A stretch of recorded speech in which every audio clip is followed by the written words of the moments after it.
Lindner. I am the Vice President of the Young Americans for Freedom chapter here at Texas A&M. I am a graduate student in the Master's in Business Administration program, and it is an honor for our group to host such an incredible conservative speaker here tonight, Dinesh D'Souza. Dinesh is a writer, scholar, and public intellect. He has become an award-winning filmmaker. Born in India, D'Souza came to the US as an exchange student at the age of 18, graduated Phi Beta Kappa from Dartmouth College. Called one of the top young public policy makers of our time, D'Souza quickly became known as a major force in policy through his books, speeches just as the one here tonight, and films. He is a man of searching and versatile intellect. He is a man who can bridge cultures. Dinesh D'Souza was born in Mumbai, India, and has truly lived the American dream.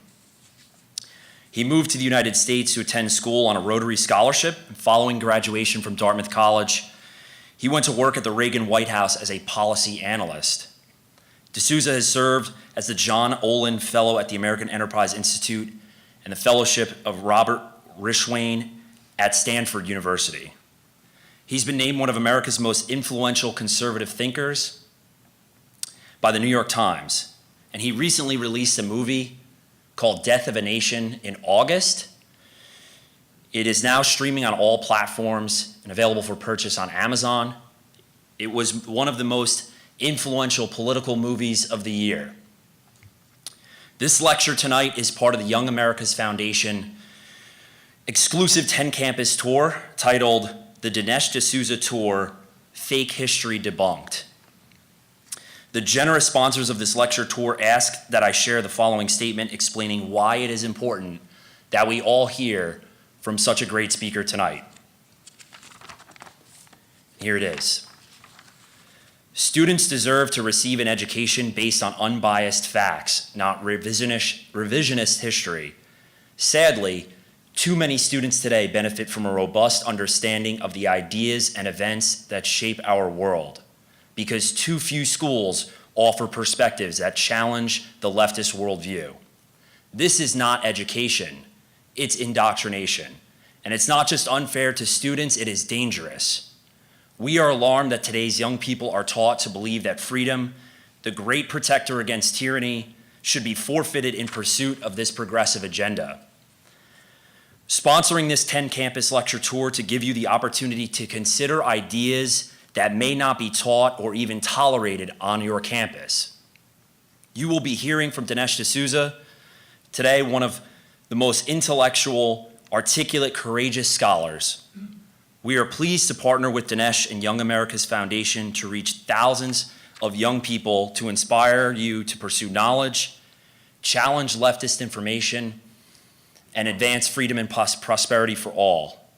May tonight's lecture inspire you to never stop learning. Thank you.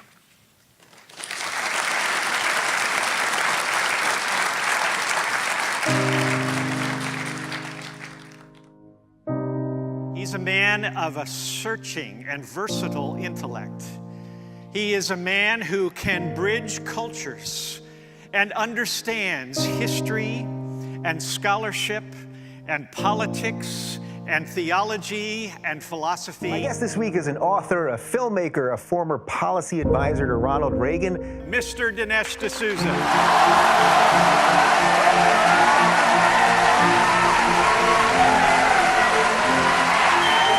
This American dream is a dream not just of economic opportunity or success, but it's ultimately a dream where you can be the architect of your own destiny. I grew up in a different world, actually a world without America. And although I grew up without a phone, without television, without hot water, we had a car, but if you looked down the floor of our car, you could see the ground. He's been described as an influential conservative thinker.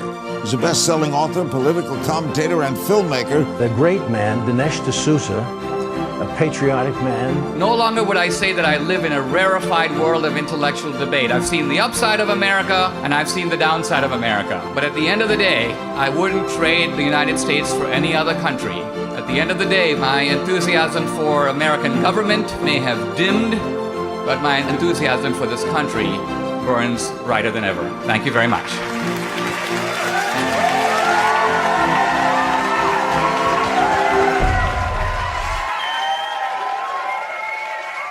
Ladies and gentlemen, Dinesh D'Souza.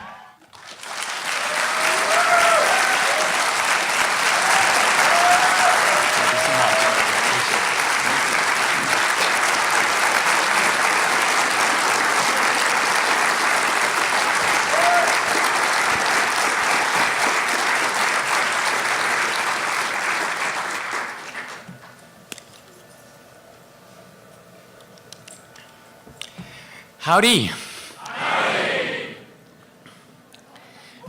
I know some of you are looking a little surprised. You're like, howdy, this guy's really with it, man.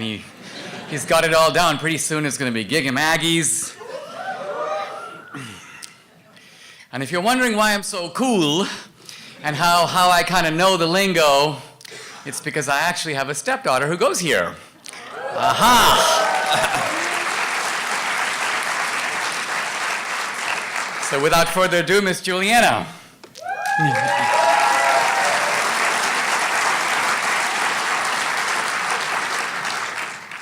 I'm also thrilled to be here with my wife, Debbie. She's an immigrant from Venezuela, as I am from India. And what you're going to hear this evening from me is, well, you could call it the immigrant perspective. It's a different angle of looking at America, American politics, and American history. And we're doing this at a moment in which American politics has entered a very peculiar and even surreal phase. And trying to make sense of this divide, this Cold War, if you will. Not a civil war, but maybe a cold civil war, a secession of the American mind, one that occurs not between the North and the South, but one that occurs throughout the country, not just between so-called red and blue America, but inside every county, and in some cases inside every family, and in a few cases right inside the human heart itself, a divide over what this country is really all about. I was 17 years old when I first saw the United States. I remember the plane descending on JFK. I looked out of the window, I could see the New York skyline, I could see the Statue of Liberty. And a really strange feeling came over me. I felt in my bones that my life was going to be completely different from that moment on. I felt that I was moving from the margin of the world to the center. I recognized, even without ever thinking about politics, without knowing anything about America, that I was coming to a country in which I would be able to be the architect of my own destiny. I was moving to a place where I could write the script of my own life. And this to me was my American dream. This to me was what made America unique. And in all my interactions with other people, fellow Indians all trying to get here, one way or the other, I got a feeling for what that America's recognized worldwide to be special. I have a friend of mine who has been actually trying to emigrate here from Mumbai for, I think, now almost 20 years. And the poor guy has never been able to do it. And so finally on the phone I said to him, hey, why are you so eager to come to America? He goes, Dinesh, I really want to move to a country where the poor people are fat. And for him, as for many, America represents abundance, the abundant life, the full life. And yet, I have seen in my own life the other side of America. If I fast forward to a few years ago, I was standing in a courtroom and I heard a bailiff bark out the following phrase, United States of America versus Dinesh D'Souza. Now that is not a phrase that any immigrant wants to hear. It sends a chill down your spine. I was in a situation, I had exceeded the campaign finance law in donating to a college friend of mine, and as a result, the full force of the US government, in that case the Obama administration, came down on me. Batteries of FBI agents, reading my books, going through my tax returns, looking at my bank records, going over years. And it's a very ugly process. I say that because here's the US government and here's me. Did you exceed the campaign finance law? Yes, I did, and I should receive the same penalty as anybody else who did the same thing. To which they reply, not so fast. We're going to get you on bank fraud. I go, bank fraud? They go, yeah, because you took your money out of your bank account. And I go, whoa. And then they go, we're going to get you on mail fraud. And I go, mail fraud? They go, yeah, because you put the check in the mail. And I'm like, whoa. And I suddenly realized that there was a whole thing going on in which they were taking what I did, a simple act of trying to help a friend, misguidedly, but nevertheless, without any corrupt motive. They were redescribing the same thing 7 different ways and attaching a separate, serious federal charge involving prison time to each of these actions. The same thing redescribed 7 ways. And if you add it up, I was looking at years and years in prison, which they assured me will A, destroy your life, B, destroy your career, C, ruin your relationship with your family. And then they said, but we will drop these charges if you plead guilty and sign over here. And the moment you do, they hold a press conference and they go, see, he admitted it. He voluntarily said he did it. So in fact, they have legally bludgeoned you into submission. And by the way, this legal pressure applies equally whether you're guilty or not. And having done that, they triumphantly use your plea as proof that you are guilty.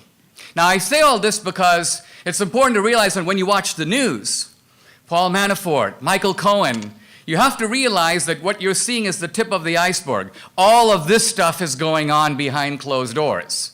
And it's going on in every single case. So this is also America. This is the other side of America. And I would say this is screwed up America, and I've seen it firsthand. Now, for me, in a sense, the clouds did eventually part. A few months ago, I was in my office doing work, and the phone rang. I picked it up. It was the White House operator. Is this Mr. D'Souza? Hold the line for the President of the United States. Who comes on but Trump? And he was in a very Trumpian mood. He goes, hey, Dinesh, I'm sitting right here with John Kelly. You know John Kelly, don't you? I'm like, I don't know John Kelly. I know who he is, the Chief of Staff. And this was the moment in which I learned I was going to get a presidential pardon, which was a nice thing to get.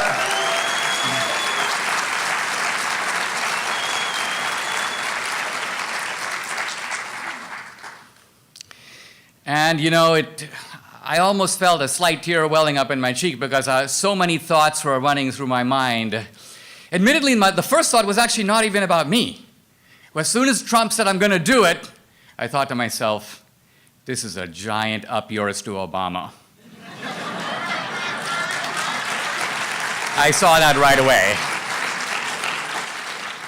But of course, the other part of it wasn't just that I would no longer have a probation officer monitoring my travel and come into my house. I wouldn't have to ask a judge for permission. I wouldn't have interminable commute. Forget all that. The most important thing was it gave me my American dream back. So it restored, in that sense, my full American dream. And so, having seen all of this up close, I now want to pull back and try to give a feeling for what's going on in America now. Now, I'm a product of the Reagan years. I became a conservative in the 1980s. Why? Because I saw this character, Reagan, a genial, affable, self-deprecating guy, a guy with a wonderful and you may say collegial sense of humor. At one point, this was in the 1982 recession, Reagan was cornered by Sam Donaldson of ABC News. Some of you will be old enough to remember. Sam Donaldson was, an adversary of Reagan. He was sort of the Wolf Blitzer of his day. And he goes, Mr. President, in this recession you have blamed the media, and you have blamed the economists, and you have blamed the Democratic Party, but does any of the blame belong to you? And Reagan goes, well, yes, because for many years I used to be a Democrat. And I recall this episode now almost nostalgically because I remember even Sam Donaldson started laughing. There was a kind of reciprocity between the two men, and it was a time in American politics where you'd have Reagan over here, you'd have the Democratic Speaker of the House, Tip O'Neill, over here, and the two of them would fight it out on policy, but they could totally be envisioned having a Guinness afterward. In other words, there was an Irish camaraderie between them, and that was the America of then.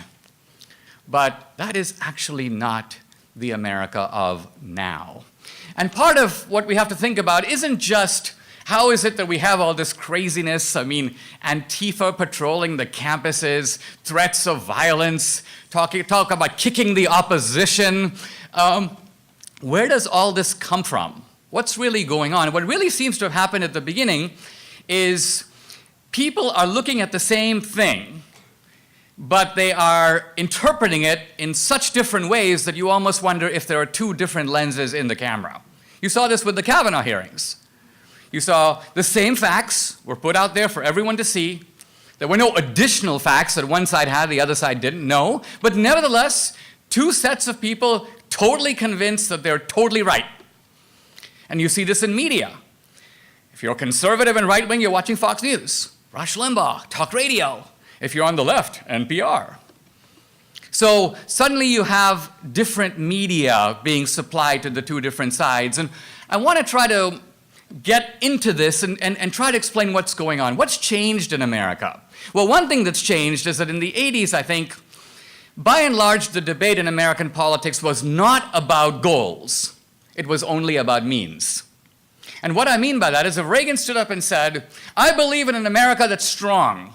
I want an America that is prosperous. I believe that technological capitalism creates the goose that lays the golden eggs. I want America to have influence all over the world, and I want America to be an example to the world. And I want people to look up to America, and I want America to be a magnet for all of humanity. I want the American recipe to be what everybody wants. And if this was the goal, you'd be hard-pressed to find a Democrat who really disagreed. Now, there were disagreements, but the disagreements over things like this. If America is prosperous, how should we split the pie? How should we divide up the golden eggs, if you will? Or if America is going to be an example to the world, should America do it alone, or America seek allies who can work together with us to achieve those goals? But the disagreement, as you can see, is over tactics and not over objectives. Today, the reason it's difficult to have bipartisanship, it's difficult to meet halfway, is it appears that the two sides want to go in opposite directions. So this is not like the 80s. In fact, this is more like, I would say, the 60s, but I don't mean the 1960s. I actually mean the 1860s. When in fact you had two sides who had radically irreconcilable goals. And it was very difficult in that time to figure out how do you find the middle. Now, having lived through America now for the better part of almost 2 generations, I try to ask myself, what is it in America that's really changed? And let me point to one thing that I think is helpful in trying to understand what we call the culture war. One thing that's changed dramatically is that from the beginning of America, from not just the founding, from before, all the way until I would say the 1950s, maybe the early 60s, there was a moral consensus in this country that there is a moral order in the universe that is external to us, that makes claims on us. Our job is to try to live up to the standards of that moral code. Now, there was some disagreement about what the moral code is. Obviously, Christians and Jews might disagree about what it is, but let's just take the 10 Commandments as representing this external moral code. If you went around in 1950 and approached Americans and said, hey, do you think the country would be better if everybody followed the 10 Commandments? 99% of all Americans would go, yeah. And it wouldn't even matter if you were Christian or Jewish, you could be a non-believer and you'd answer, yeah. So this represented a a shared agreement across the whole society. It reflected, if you will, the deep Judeo-Christian roots of this country. Now, this is not to say that everybody obeyed the moral code, but even if you didn't, even if you fell short, that was your standard. That's what you measured yourself against. So what has changed in America now, as I see it, and I see it especially with young people, and I'm sure it's true of many of you, is a shift in the source of morality. Now, a lot of older people don't understand this, and they will say, morality has gone to hell. America has seen a moral decline. And what I'm saying is something a little different, not just that we've seen a decline in morality, what we have seen is a change in what morality is and where it comes from. So a change in the locus or roots of morality. In other words, the change can be summarized this way, that in the past, Americans believed that morality is out there, and now we believe, many of us in America, that morality is in here. Morality now doesn't come from the external code, it comes from the inner self. And that means that when young people today, many of you, face a choice, and I don't just mean a deep moral conundrum, any choice. Should I, Juliana, go to law school or become a poet? Do I, Jim, love Sally? If you're trying to answer that question, how do you do it? Do you consult your parents or your pastor or God? Well, for a lot of young people today, none of the above.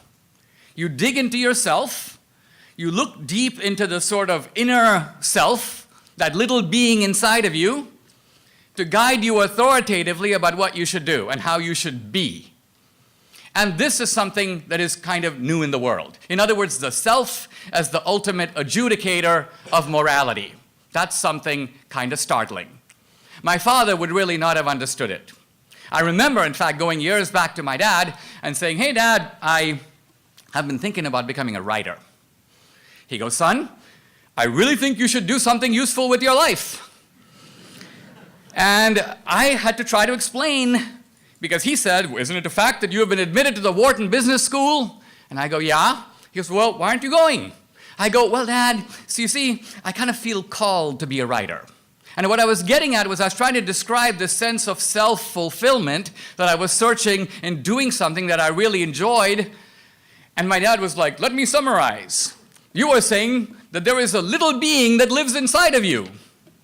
Let's call him Little Dinesh. You appear to consult with this creature in making important decisions that will affect your life." And I realized in this conversation with my dad, it wasn't that he disagreed with me, he just didn't know what the hell I was talking about. He had no idea. Why? Because I was describing this morality of the inner self that was utterly alien to him, completely. A lot of the roots of our culture war are in this. Because when you think of an issue, whether it's pro-life, abortion, gay marriage, let's think about it. In the old days, if you mentioned gay marriage, someone would say, "What are you talking about? Are you out of your mind?"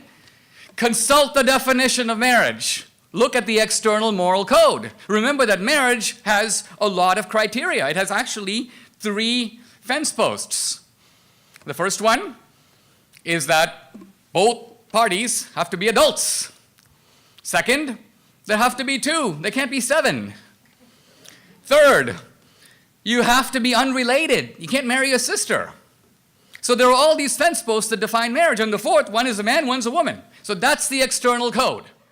And to people who have been raised in that code, they don't understand why we want to pull up one fence post and keep all the others intact. Because if the argument for pulling up one is good, why not pull up all of them? Why have marriage at all? But of course, to the person arguing for gay marriage, it's not about that at all. It's ultimately about something like this. I don't know if it's nature, I don't know if it's nurture, but this is who I am. In other words, it's an appeal to the inner self. And the inner self is the adjudicator, the referee, the final word, and it trumps, if I can use that phrase, it trumps the external code. So to me, these are the sort of moral roots of what we're arguing about. And you can help to see why we can't argue. It's more like 2 ships in the night because both sides are using a different moral lens. Now, into this complicated ethical thicket comes a large elephant in the living room, and his name is Donald J. Trump. Trump. And he comes in as president, and everybody is a little startled. Why? Because this is a very, to quote my wife, out there guy. He has a very unique approach to politics. Reagan was a man of priorities. Reagan would say, you can't change the world in 30 ways. You can change it in maybe 2 ways. Let's focus on the Soviet Empire, and let's focus on stagflation, which was a combination of stagnation and inflation. Let's focus on that. Leave everything else. Let it go. That's not Trump. This guy's fighting on every front. Here's tax reform. Here's the trade treaty. Here, let's nick away at Obamacare. Let's change the court. And while all this policy stuff is going on, let's swat Meryl Streep. Boom. Let's get us failing CNN, Saturday Night Live.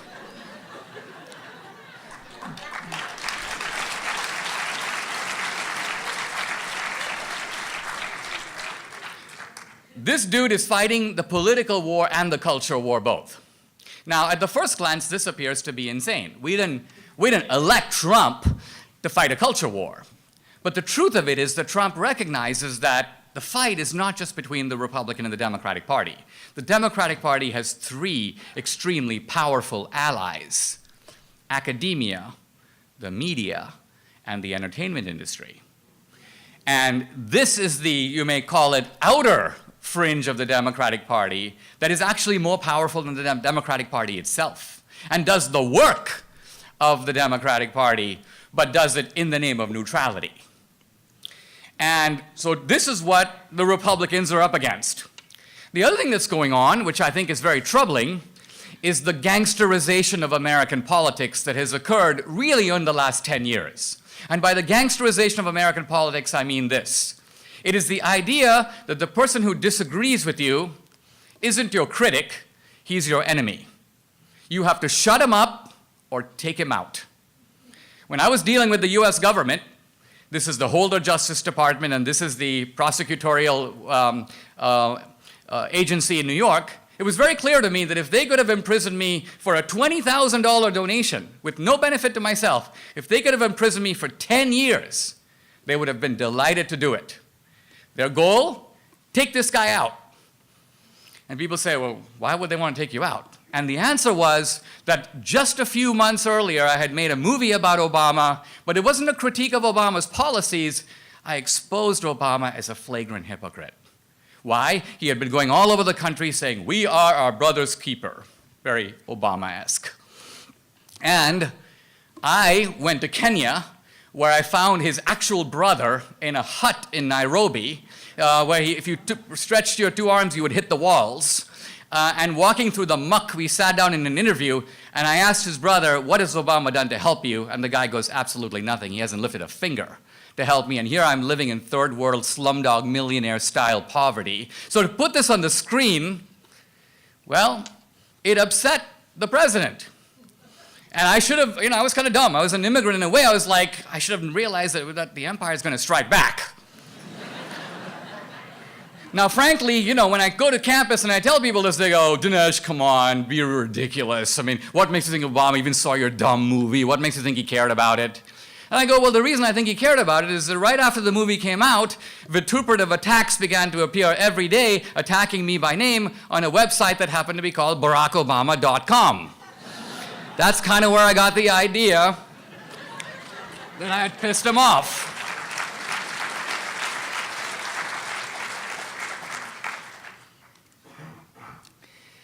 Now, the thing about Trump, Trump is sort of the anti-Obama. And the thing about Trump is that he has very striking human failings that, peculiarly enough, turn out to be political virtues at this time. For example, Trump has, I think he would admit, a Himalayan ego. He's unbelievably conceited. And in fact, in my recent movie, Death of a Nation, I have a movie poster, and somewhat provocatively, I decided to merge the images of Lincoln and Trump. And it gives a lot of people a double take. They go, man, Dinesh, what were you thinking? Come on, Lincoln, Trump, are you nuts? But then it occurred to me, and their point, of course, is that how dare you put Trump in the same image with Lincoln, Abraham Lincoln. But then it occurred to me that probably Trump feels the same way. He probably comes in and goes, what? I've been compared with Lincoln? The guy in the tall hat? Dinesh, what are you thinking? So Trump is an egotist. But when you're a president and you're trying to get stuff done and you're being flayed on every platform every second of every day, not just by the Democrats, not just by the media, not just by every comedian in Hollywood, you're being knifed by people in your own party. It's really helpful in that environment to have the kind of secure ego that basically keeps you untouched, even while all this craziness is going on. So that is part of what gives Trump the confidence to plow ahead. The other thing about Trump is, I think you may have noticed this, that if you attack him, he is emotionally incapable of not attacking you back. He loves to do it. He can't help it. And it doesn't matter who you are. You can be an absolutely insignificant, I mean, think of somebody like Omarosa. Everybody's nightmare. Certainly every Republican's nightmare. If Omarosa came in the room, every Republican would go under the chair and wait for the woman to leave. But not Trump. Trump's ready. And so with Trump, what happens is this urge to hit back is, I agree from a human point of view, it's kind of a deficiency. I mean, we don't teach our children to do this. We teach them restraint, self-control, pick your fights. But interestingly, at this moment, I think for the Republican Party, see, the Republican Party has been nominating one Boy Scout after another. McCain, Romney. Romney is such an unbelievable Boy Scout. I mean, if I were writing his college recommendation to Texas A&M, it would begin with something like this: not since Jesus Christ. Not since. Squeaky clean. But here's the problem. The moment Romney comes onto the national stage, within 5 minutes, the left makes him into Lucifer. You're greedy, you're selfish, you're an exploiter. Where did you get $200 million? And Romney is on the defensive, up against the wall, explaining, apologizing. Now you notice that nobody makes this accusation against Trump. Nobody goes, hey Trump, where did you get $1 billion? Trump has more money than Romney. How did you get $1 billion? You can't do this to Trump, because if you do it, he'll sit you down and explain to you that he has $2 billion. He's a lot richer than you thought.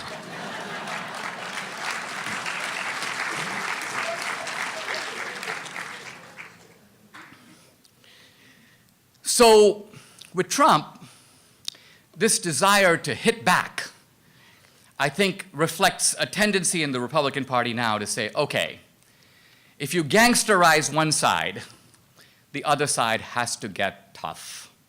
That's the sad reality of the situation. In other words, would we like to live in the kinder, gentler Reagan era that I grew up in? Yes. But that era is not here anymore. Reagan wouldn't understand it. He'd be a fish out of water, because the political waters are too roiled right now. But the one guy I think who would be completely at home in America today is Abraham Lincoln. Why? Because the waters were even more roiled when Lincoln came in. And Lincoln realized, a very moderate man, by the way, that there was a time to be extremely tough. In fact, when Lincoln was first elected, he was surrounded by Republicans. I call them the rhinos of 1860, Republicans in name only. And they were like, Lincoln, there's trouble ahead. You have to get rid of the platform that we Republicans campaigned on just a couple of months earlier. And Lincoln was like, what? They were like, yeah, we campaigned on stopping the spread of slavery, but that's not going to work right now. What we've got to do is take the Missouri Compromise line, the Mason-Dixon line, and push it out to California. North of the line, no slavery, ever. South of the line, slavery, forever. This was called the Crittenden Compromise. And Abraham Lincoln said, in effect, he said, I will suffer death. In other words, what he said was, over my dead body. Why? Because Lincoln said, we just had an election. We put this very issue before the American people. The American people, through an electoral majority, have decided the matter. This is not a matter of my having a mandate. It's not even my mandate. It's their mandate. And my job is to carry it out. And that is what we Republicans are going to do. Slavery was not ended by the abolitionists. They had no power to do it. They didn't even know how to begin to do it. Slavery was ended by the Republican Party through the Union armies in 1865. That's what brought it to an end.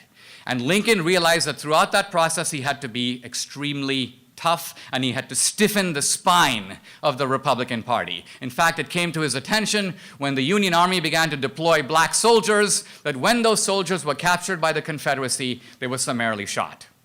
The Confederacy did not execute white soldiers who were normal prisoners of war, but if a black Union soldier was captured, he was killed.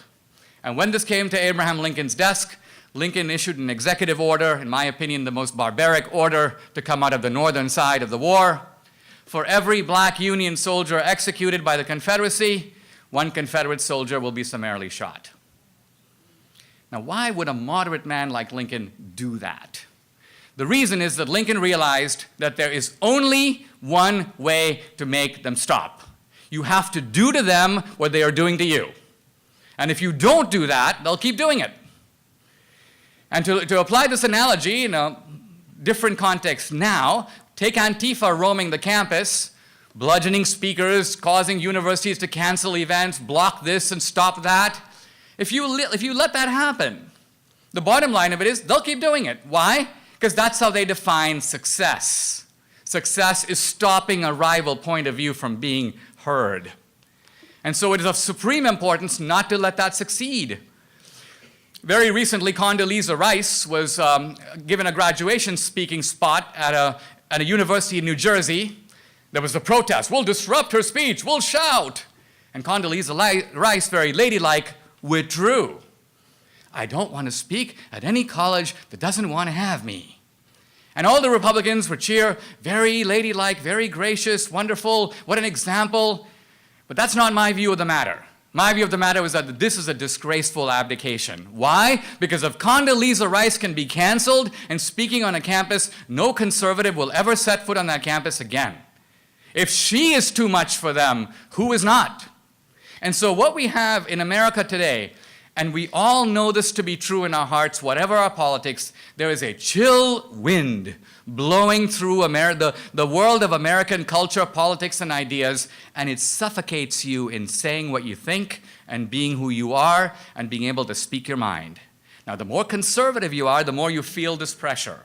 But every independent thinker who is not a slave to what you are told is going to feel this to some degree.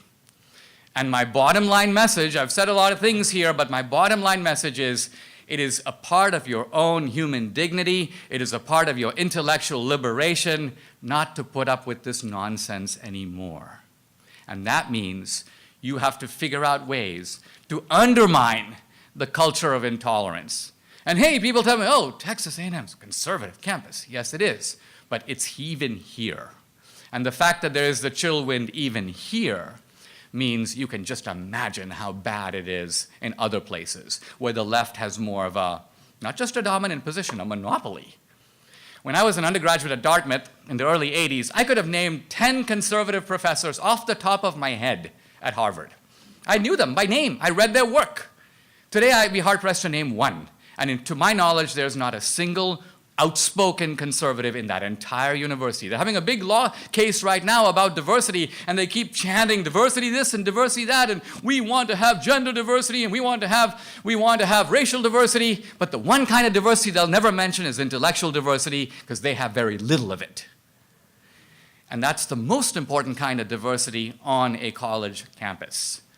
So I leave you with the thought that intellectual liberation and a way to understand what's going on. Here you are insulated from the world for 4 years, and your task is understanding. There'll be plenty of room to do other things later, but your task now is to concentrate on what's going on in the world and make sense of it, and you can't do it if your mind is being suffocated in this way. The Nazis actually called it Gleichschaltung. And I don't make the analogy lightly. I was actually in Munich and Nuremberg a few months ago filming Death of a Nation.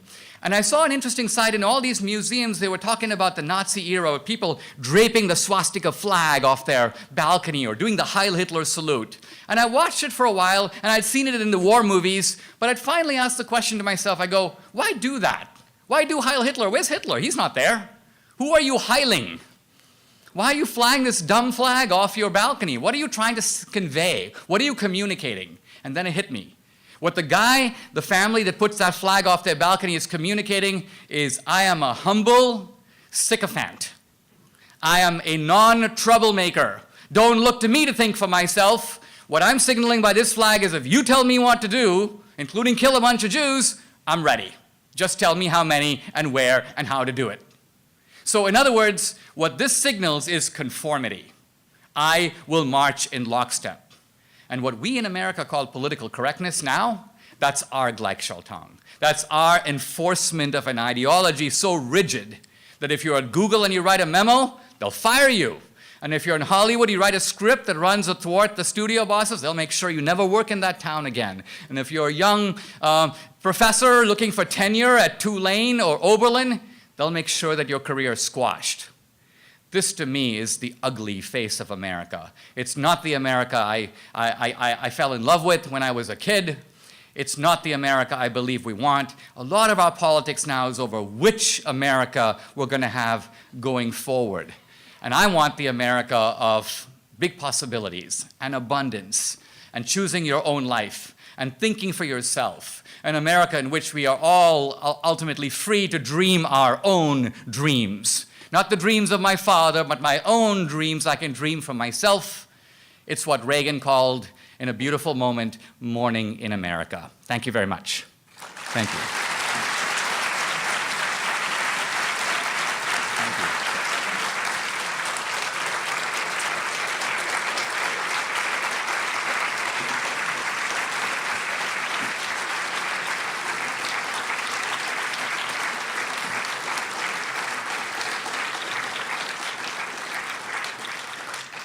Thank you very much. It's great to be at Texas A&M. If I was at Berkeley and the whole crowd stood up, I'd be looking for the exit. So I believe we have some time for questions, and let's absolutely. get started. I'm going to kind of host a Q&A over here. If anybody who has a question, if you want to come kind of file in from the back there, come on down and just stand behind this pink line. Really appreciate it. Thank you.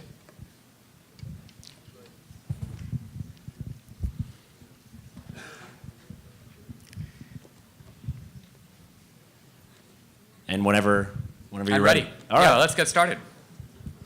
Yeah, come on down. All right, how are you? Doing great. Always enjoyed your movies and all your books, and you're quite an inspiration, and especially for many of the people in our Tea Party were part of the auditoscopies that were part of Obama's era. So we really look to you for the inspiration of being able to steadfast through some of that persecution.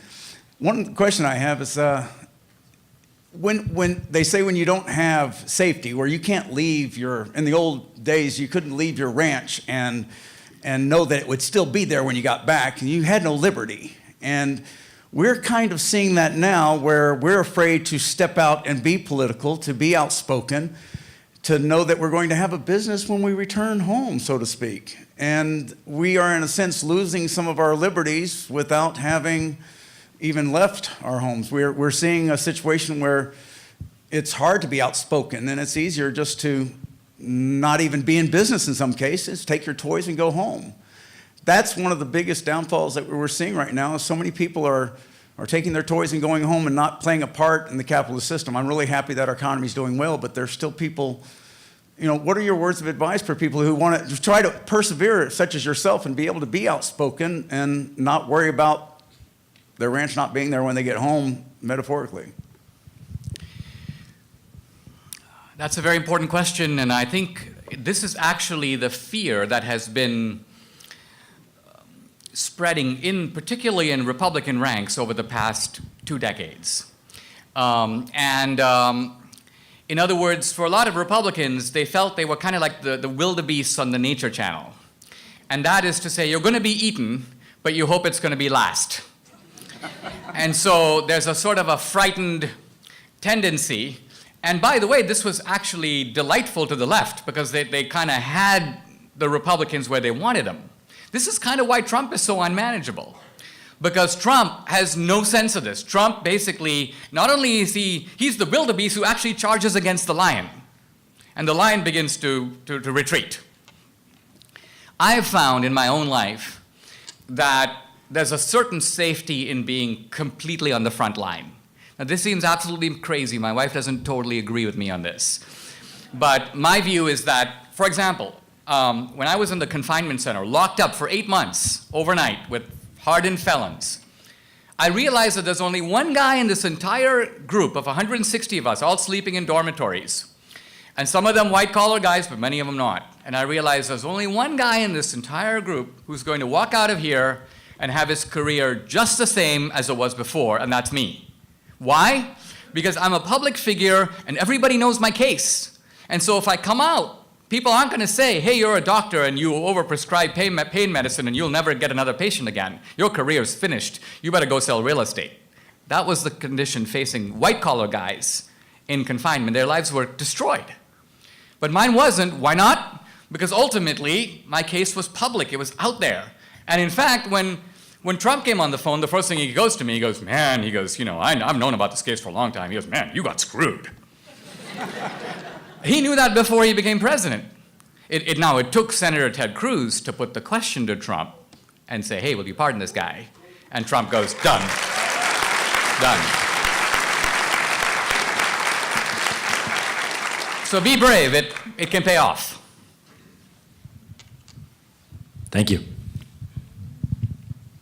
Hey, Dinesh. I'm a big fan of your work, but I do have one question. I've been following your stuff ever since before 2015, but I was wondering, in the GOP primary, if you don't mind me asking, who did you vote for?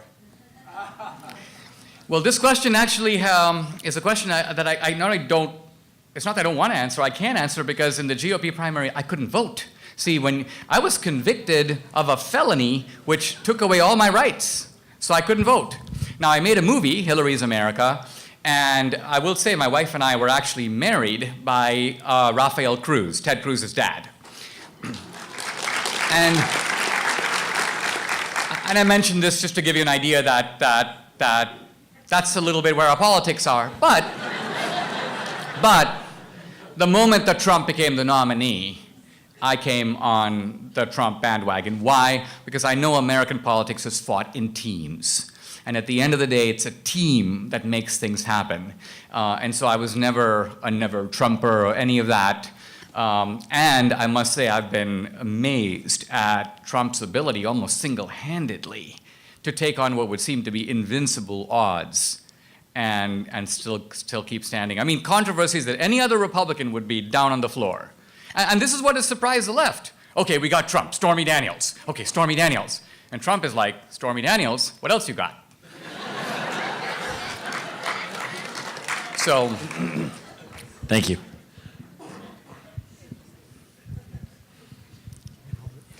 My question is a simple one, Dinesh. I agree with you when you said tonight that the left owns the educational institutions in America. And given that, I have a hard time not being cynical about the future of our country. What can we do to turn that around?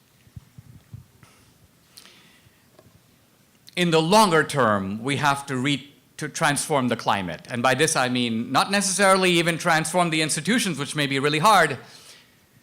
If you could figure out a way to deliver educational services at a fraction of the cost, you would transform the whole system. The whole structure would begin to topple. But in the short term, there's a great incendiary power in facts. And this is actually why I enjoy speaking on campus. I don't like to bloviate. I try to put out the telling fact. So for example, on one of the campuses I spoke at recently, I stood up and I said, in 1860, the year of the Civil War, year before the Civil War, no Republican owned a slave.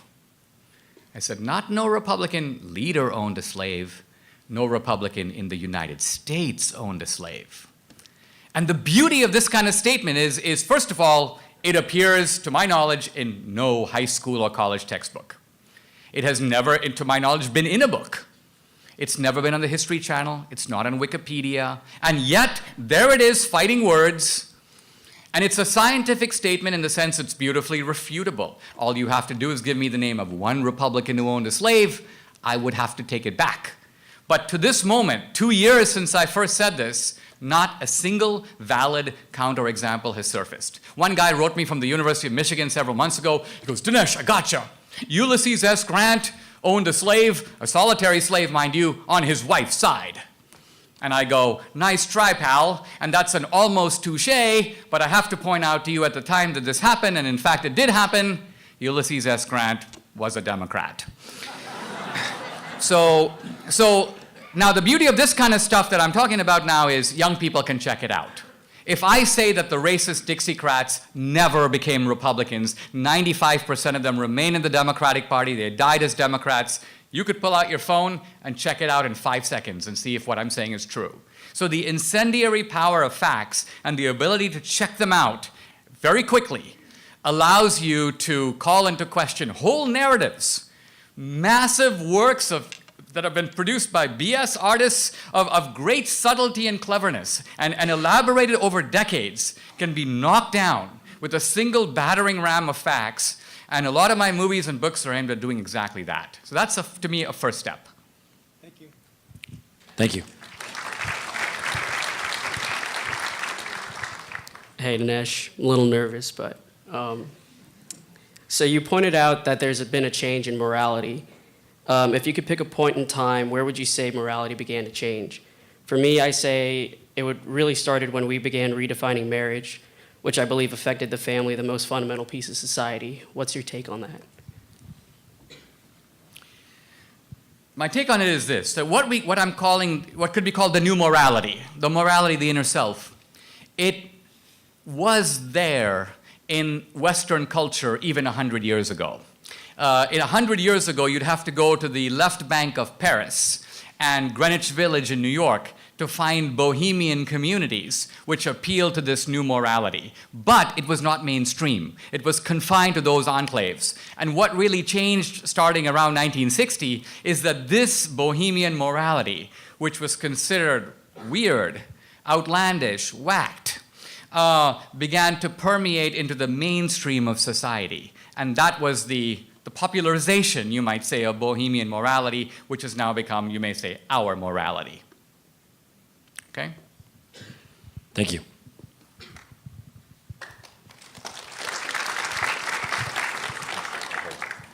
Hi, Dinesh. I'm Sanjay.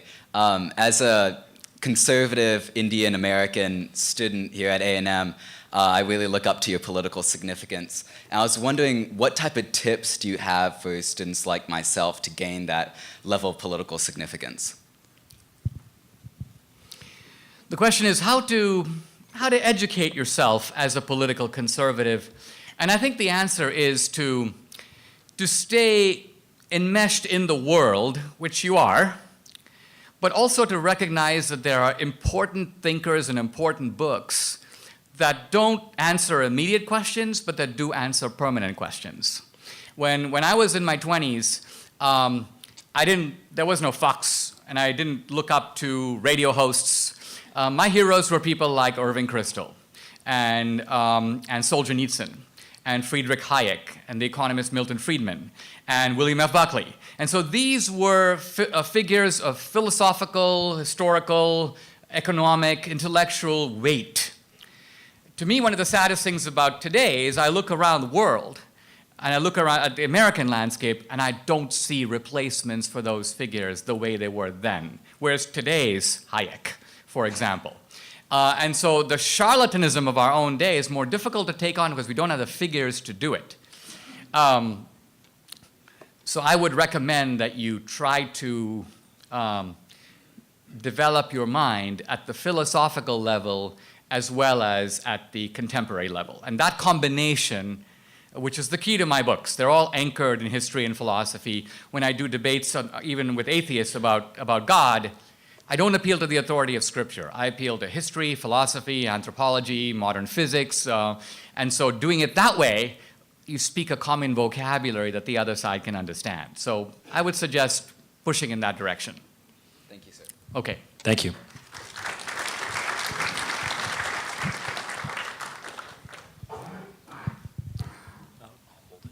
Howdy. So I noticed, you call this tour the Fake History Debunked Tour. Here at Texas A&M, I'm a history major. The reasons for that, or the wisdom of being a history major, may be questionable, but just as you pointed out, your books are based around history and philosophy, and my experience so far throughout A&M and much of what I've seen in academia is in the revisionist category, the revisionist thought. How can I, as a conservative, combat that? How is that going to be done through the academic field, or is this going to have to be done through other mediums? Excellent question. Another way to frame the question is like this. How do people come to know things that aren't true? And the answer is something like this. A lot of our contemporary debate is based upon premises that are themselves never questioned. So let's say, for example, someone goes, Trump is a fascist. Now, this idea is based upon a bigger idea that is not stated. Fascism is on the right. Fascism is on the right. If fascism weren't on the right, it would make no sense to call Trump a fascist. If fascism were a leftist phenomenon, calling Trump a fascist would make no sense. The idea that fascism is on the right is embedded in I learned it as an undergraduate in college. Now, the reason young people come to know things that aren't true is that a professor writes a book, which is then acclaimed by his like-minded fellow professors whom he asks to write blurbs on the book. Great book, wonderful book, path-breaking book. A new understanding of Nazism will never be the same. And then pretty soon the New York Review of Books writes a review in the New York Times, and NPR then interviews the guy, and suddenly he's on the History Channel, and then Michael Moore comes rolling in to make a documentary on the guy, or a feature film. So what happens is you, the ordinary guy, then go, wow, fascism must be on the right. Why? Because my professor said something about it. I walked into Barnes & Noble, I saw a book about it, I heard something on NPR, and then I put in Wikipedia, there it is. So even though that's the same bullet ricocheting off 7 walls and coming at you from different directions, you go, wow, it's confirmed. It was here, it was there, it was everywhere. It's got to be true, and this Dinesh guy's got to be lying to us. This is what our fight is all about. Almost all of what we call history is progressive history that was written by a revisionist school of progressives starting in the 1940s. Progressivism goes back to much earlier in the century, but I'm talking about the progressive domination of the textbooks. And so after World War II, many progressive scholars who, by the way, knew that fascism was on the left, they had been there, they had seen it, but they go, if people think this in the future, it will make us look bad. We need to redefine fascism. We need to move it into the right-wing column. We need to be able to use it against our political opponents. And so this cunning act of sort of intellectual massaging, it's not outright lies, it's spinning the facts in a way favorable to your presuppositions. And what historical era hasn't done that? What historical community doesn't do that? So part of, I think, today is to revise the revisionists, to apply academic standards, but we live in a culture where you've got to get the message out. That's why I make movies. I was a think tank guy for many years, and then I go, I'm reaching a very limited audience. The left is making movies, not just documentaries, they're making romantic comedies and thrillers, they're smuggling political messages into all that stuff, so gee, I gotta make movies now. How do I make movies? I'm at the American Enterprise Institute of Hoover, it's really hard. Then I was like, well, Michael Moore can do it. That guy's really dumb. If he could do it, how hard can it be?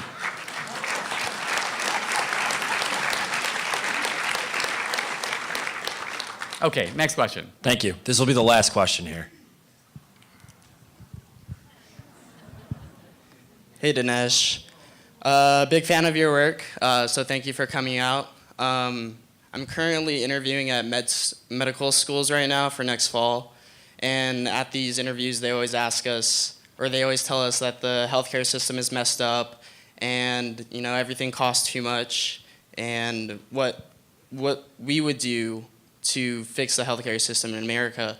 And so, as a prominent conservative and as a former political advisor for Reagan, I was wondering what are some of your public policy prescriptions for the healthcare system? The question is about healthcare. And what makes this debate so interesting is that the premise of the claim for healthcare reform is quite true. Medical care in America is really costly. Prescriptions are really costly. Operations are really costly. And if you actually review the bill, you're amazed at how simple procedures cost tens of thousands of dollars. Now the question you have to ask, which is always the hard question, is why is that the case? Now the Obama assumption, and it was an assumption never documented, never proven, is essentially this is the capitalist system run amok. But if you look at healthcare, you realize, first of all, that it is very different than any other capitalist transaction in one significant way. And that is that the guy receiving the service never pays. That's not true if you go into H-E-B and buy a carton of milk, you pay. And the key to understanding why healthcare costs so much has to do with that. Let's do a thought experiment. Let's say we were to say that food is a right. Not exactly a controversial statement. If healthcare is a right, obviously eating is going to be a right. Food to live, that's a right. Okay, it's your right. And so from now on, we're going to say everybody has a right, an entitlement to food. And the government can't tell you what to eat. So when you go to H-E-B next time, you just decide how much you want. You fill up your cart. And so what's going to happen? Everybody's going to pile up their cart to the top. 17 cartons of milk. Now the grocery store, knowing this, knowing that people are going to overconsume, is going to say, this is fantastic. Let's raise the price. And so milk, instead of costing $2, now costs $17. And your grocery bill, instead of being $140, ends up being $780. But the beauty of it is you don't care because you're not paying. Some other guy is going to be paying.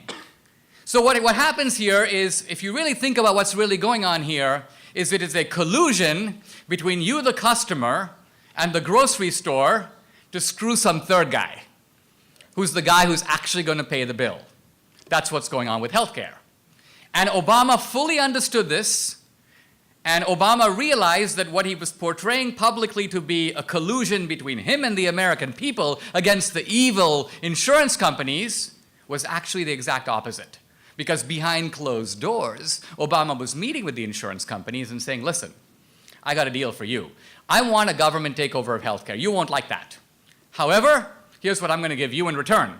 I'm going to force millions of Americans who don't have healthcare, some of whom don't need healthcare or don't want healthcare and certainly don't want to pay for healthcare, I'm going to make them pay. And that means tens of millions of new customers for you. So we have a great market here where we're going to force the consumer to buy. It's kind of like making a law that you have to go to the grocery store and buy broccoli. The government's going to make you do it. The broccoli industry would be pretty excited. Everyone's going to be forced. And so what happened is the insurance companies came on board, noticed that they were all running ads in favor of Obamacare. If they were the evil insurance companies that he was fighting, why would they support Obamacare? Because behind the scenes, you're just seeing the tip of the iceberg. Oh, we're reforming healthcare. So a lot of American politics is completely based on a supreme confidence in the stupidity of the American people. Sometimes justified, we have to admit. But here you are at a prestigious university, you have critical thinking skills. Don't be a sucker. Begin to realize that someone's going to pay. And the only question is, who's going to pay? So the left's definition of social justice, to broaden this discussion and bring my talk to a close, basically there are two competing definitions of social justice. The left has an idea that social justice is this, and I want to give you my idea of social justice. My idea of social justice is I keep what I earn, and you keep what you earn.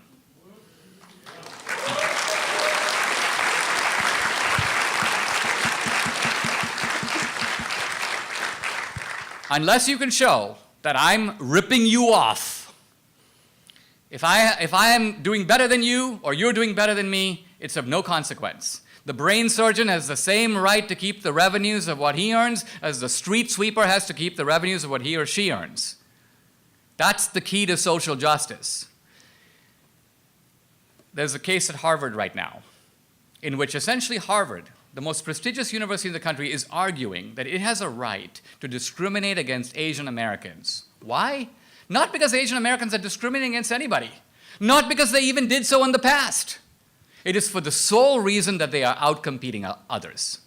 They are overrepresented as an ethnic group. And Harvard knows that if it wants to raise the level of underrepresented groups, it cannot do it without reducing the level of overrepresented groups. They never say it, but they know it. And they've been practicing this kind of racial discrimination behind closed doors for 30 years and lying about it. And the significance of this case is that they are finally forced, the lying Harvard admissions department is forced to say, yes, this is what we're doing. And now they're trying to convince Asian Americans, you got to be okay with it. This is not a case of saying that we're trying to undo the present effects of past discrimination. This is screwing over a group that has itself been discriminated against, that was itself excluded by racist immigration laws, that was itself kept out of unions, by racist democratic unions excluded them. So a group with this history, and the same could be said of Jews, because the same thing is going on behind closed doors. So this is the dirty secret of progressive social justice. And look, at the very least, we need to have an argument about it, and that requires intellectual diversity. At the very least, we need to out the facts. And so if we're all going to be such cowards that we're willing to go along without even questioning the system, intimidated by, you're a racist. No, I'm not a racist. I'm actually trying to figure out what makes sense in the world, and if you're going to call that racist, there's something wrong with you, not with me. That's the atmosphere we need. I hope that I can invite you to think about it, and if you believe in it, fight for it. Thank you very much. Giga Maggie, see you later.